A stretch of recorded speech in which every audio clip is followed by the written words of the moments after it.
Hi guys, Sunday afternoon morning பிரேக்ஃபாஸ்ட்டுக்கு கம்பு தோசை வச்சு முடிச்சாச்சு. ஆஃப்டர்நூனுக்கு வந்து நான்வெஜ் தான். வந்து மட்டனும் காடையும் எடுத்துகிட்டு வந்திருக்கிறாரு. காடை ஃப்ரை வந்து ஃபஸ்ட்டு சில்லி போட சொன்னார். அப்புறம் என்ன யோசிச்சாருன்னு தெரியல, எனக்கு வந்து ஃப்ரை பண்ணி கொடுன்னு சொல்லிட்டாரு.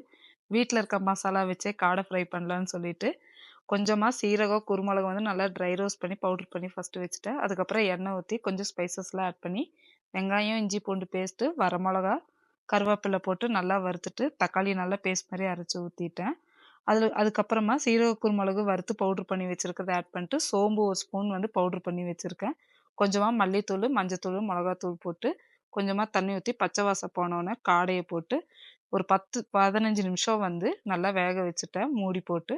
நல்லா வெந்ததுக்கப்புறமா ஃபஸ்ட்டு ட்ரை ரோஸ்ட் பண்ணி வச்சுருக்க சீரக குருமிளகு மிச்சம் இருக்கிற எல்லா பொடியும் வந்து ஆட் பண்ணி நல்லா மிக்ஸ் பண்ணிவிட்டு மல்லித்தழை தூவிட்டு இறக்குனா செமையாக இருக்குன்னு சொன்னார். நீங்களும் உங்கள் வீட்டில் ட்ரை பண்ணி பாருங்கள். பாய்.